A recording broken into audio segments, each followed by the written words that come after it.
नमस्कार दोस्तों, स्वागत है आप सभी का स्टार कोचिंग यूट्यूब चैनल पे। इस वीडियो में हम लोग चैप्टर 11 पढ़ेंगे और चैप्टर 11 के अंतर्गत समलंब चतुर्भुज पढ़ेंगे। इसके पहले 10 चैप्टर अपलोड हो चुका है, तो जो लोग नहीं देखे चैनल के प्ले लिस्ट में जाकर देख सकते हैं। चलिए सबसे पहले हम लोग समझते हैं समलंब चतुर्भुज क्या है। समलंब चतुर्भुज जाने से पहले हम लोग चतुर्भुज समझ लेते हैं। चार भुजाओं से घिरी हुई आकृति को चतुर्भुज कहते हैं। चार भुजाओं से घिरी हुई आकृति को चतुर्भुज कहते हैं। अब समलंब चतुर्भुज क्या है इसको जानते हैं। वह चतुर्भुज जिसकी दो भुजाएं समांतर हो तथा दो भुजाएं असमांतर हो। जैसे यहाँ देखिए, भुजा ए बी और भुजा डी सी ये समांतर है, और ये जो दो भुजाएं हैं ए डी और बी सी ये असमांतर है। तो वह चतुर्भुज जिनकी दो भुजाएं समांतर हो तथा दो भुजाएं असमांतर हो उन्हें समलंब चतुर्भुज कहते हैं। जैसे आप देख पा रहे हैं, यह एक समलंब चतुर्भुज है और यह दो भुजाओं के बीच की दूरी जो है यह h है। यहां से लेकर यहां तक दो भुजाओं के बीच की दूरी है।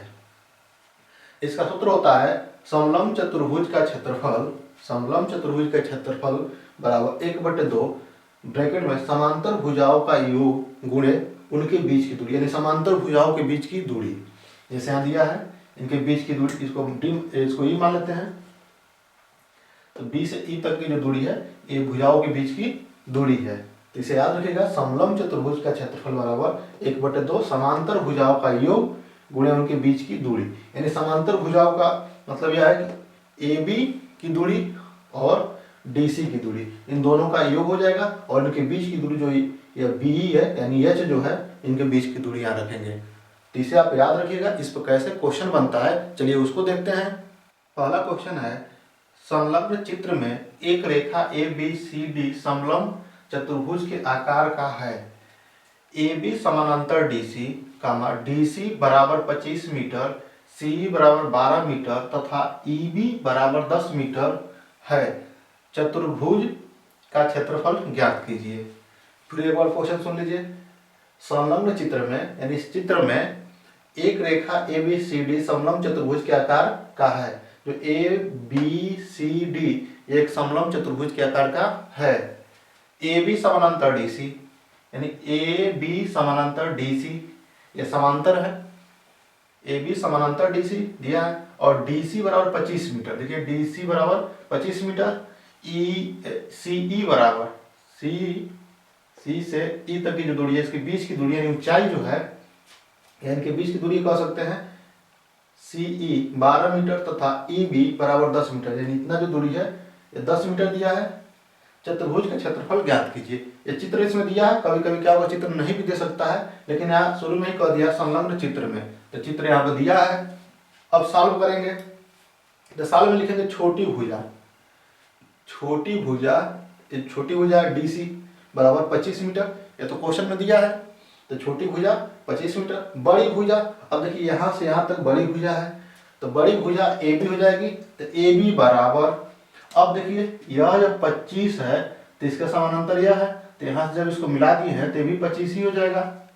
यह 25 होगा यहाँ तक यह 25 हो जाएगा और इतना 10 है, तो दोनों को जब जोड़ देंगे तो भुजा ए भी बड़ी भुजा हो जाएगी। तो 25 प्लस या 10 जोड़ दिए 10 बराबर 35 मीटर हो जाएगा। 25 और 10 को जोड़ेंगे तो 35 मीटर हो जाएगा। अब सूत्र लिखेंगे, यहाँ सूत्र देखिए, समलंब चतुर्भुज का क्षेत्रफल, समलंब चतुर्भुज का क्षेत्रफल बराबर 1/2 समांतर, ये सब लिख कर जो है समांतर भुजाओं का योग, स्पेस कम है इस वजह से छोटा लिख दिया है, समांतर भुजाओं का योग गुणे उनके बीच की दूरी। तो यहाँ तक आप अच्छे से समझ गए होंगे।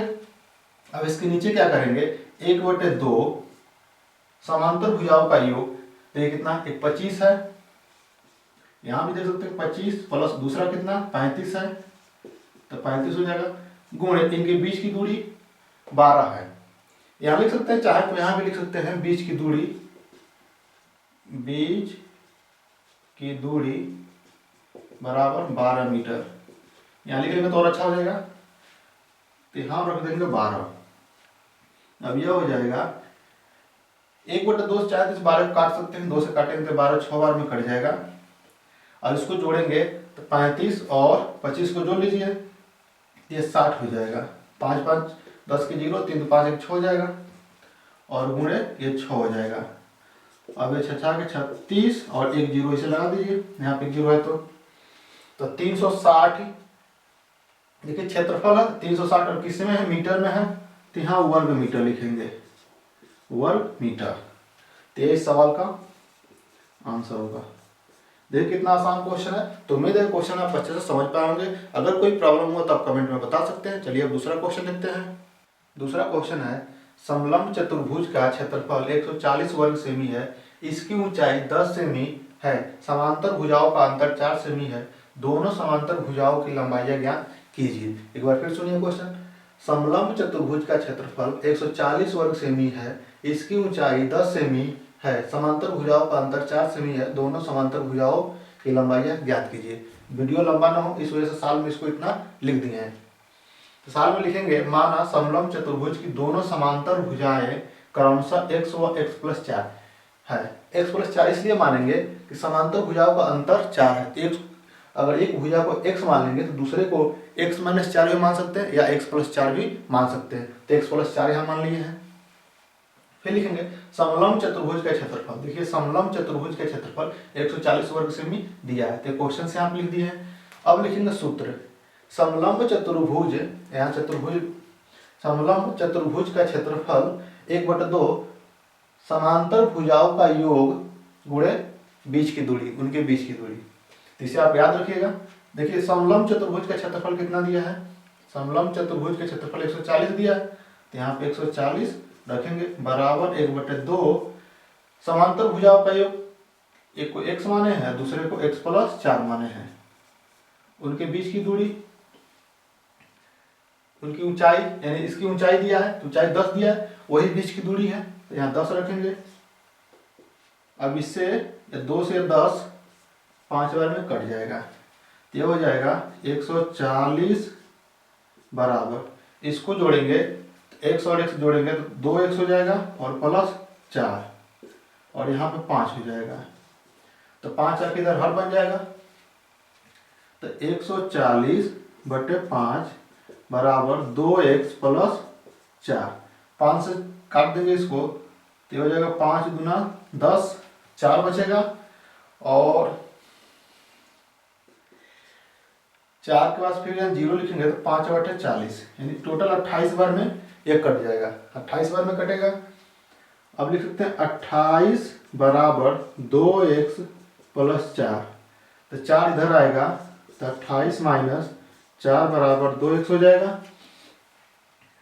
अब यहाँ इसके नीचे यहाँ लिख दे रहा है तो ये हो जाएगा 2x बराबर 28 में से 4 घटेगा तो यहाँ 24 हो जाएगा और x बराबर ये 24/2 हो जाएगा, तो इससे कटेगा 12 बार में, तो x बराबर 12 सेमी हो जाएगा। तो दो समांतर भुजा x और x+4 माने हैं, तो जो पहली भुजा होगी वो 12 हो जाएगी, दूसरी भुजा जो होगी यहाँ लिखेंगे दूसरी भुजा बराबर 12 में 4 जोड़ देंगे तो ये 16 हो जाएगा, 16 सेमी।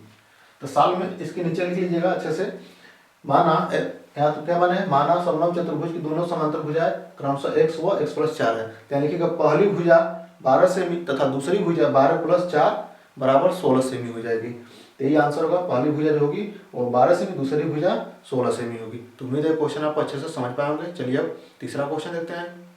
तीसरा क्वेश्चन है, समलंब चतुर्भुज ABCD का क्षेत्रफल 108 वर्ग सेमी है, जबकि त्रिभुज ACD का क्षेत्रफल 42 वर्ग सेमी तथा समलंब चतुर्भुज की समानांतर भुजाओं की दूरी 6 सेमी है, दोनों समांतर भुजाओं की लंबाई ज्ञात कीजिए। देखिए क्वेश्चन बहुत बड़ा है, लेकिन इसको अच्छे से समझ के अगर सॉल्व करेंगे तो आसानी से सॉल्व हो जाएगा। एक बार क्वेश्चन फिर सुन लीजिए। समलंब चतुर्भुज ABCD का क्षेत्रफल 108 वर्ग सेमी है, जबकि त्रिभुज ACD का क्षेत्रफल 42 वर्ग सेमी तथा समलंब चतुर्भुज की समानांतर भुजाओं की दूरी 6 सेमी है, दोनों समांतर भुजाओं की लंबाई ज्ञात कीजिए। साल में पर लिखेंगे समलंब चतुर्भुज का क्षेत्रफल कितना दिया है, 108 वर्ग सेमी। फिर दिया त्रिभुज ACD का, तो लिखेंगे त्रिभुज ACD का क्षेत्रफल 42 वर्ग सेमी। ये तो क्वेश्चन से 2 लाइन लिख दिया है साल में। अब देखिए यहाँ पे फिगर नहीं दिया है, इसके पहले वाले क्वेश्चन में नहीं दिया था, लेकिन पहले क्वेश्चन में दिया था तो उसमें पहले लिख दिया था संलग्न चित्र में, लेकिन यहाँ चित्र नहीं दिया है तो इस क्वेश्चन के लिए पहले हम चित्र बनाएं। पहले चित्र बना रहे हैं।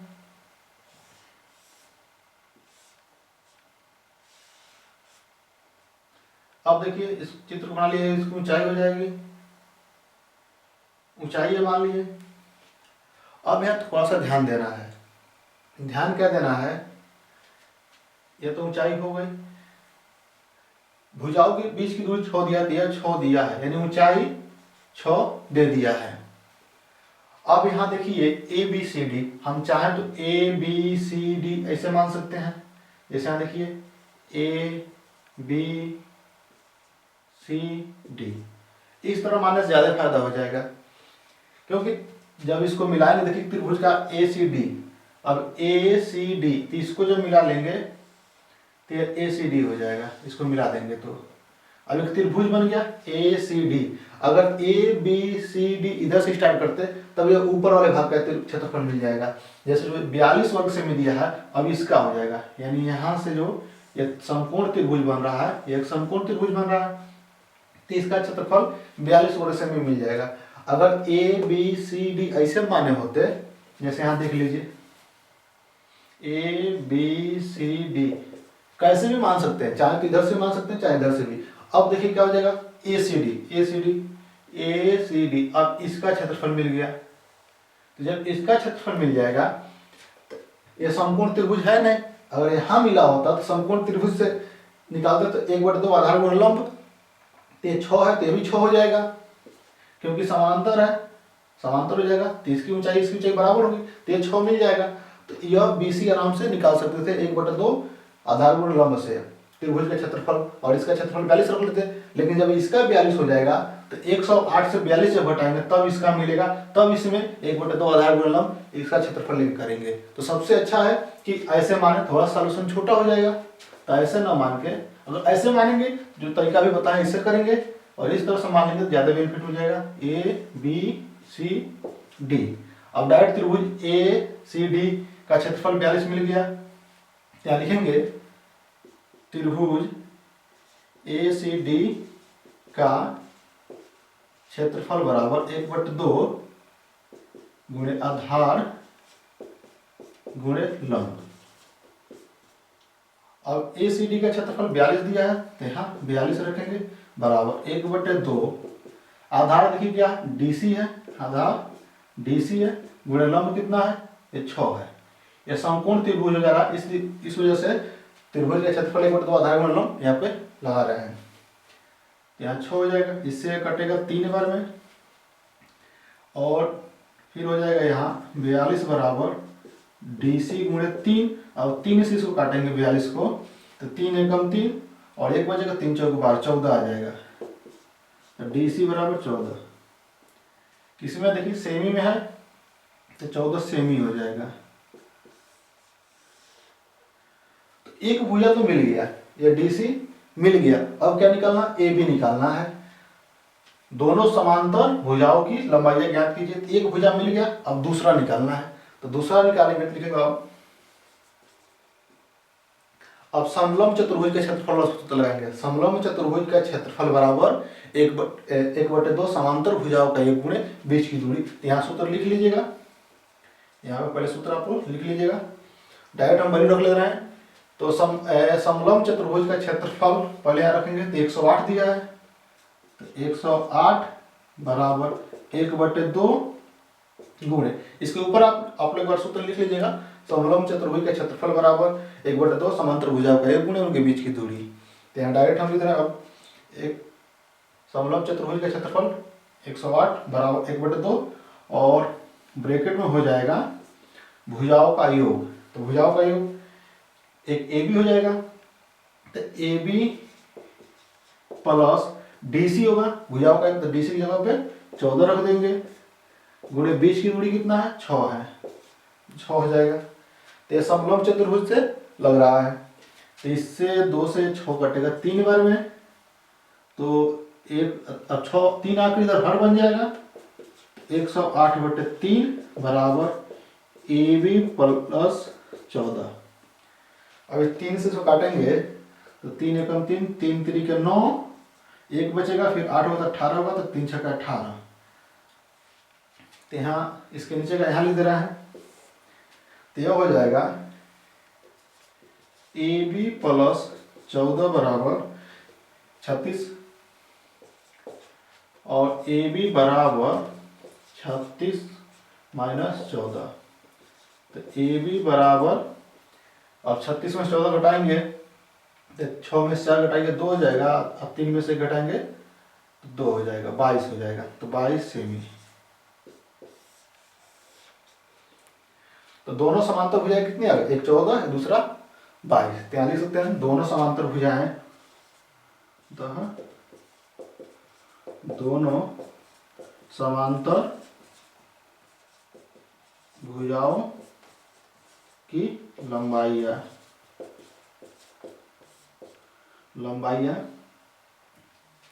कितना है, 14 है, 14 सेमी तथा 22 सेमी है, यह होगी, यही इसका आंसर होगा। ये कितना आसान क्वेश्चन है। तो उम्मीद है क्वेश्चन आप अच्छे से समझ पाएंगे। अगर कोई प्रॉब्लम हुआ हो तो आप कमेंट में बता सकते हैं। इस वीडियो में बस इतना ही, अगले वीडियो में फिर मिलेंगे और ये चैप्टर आपका समाप्त हो गया है।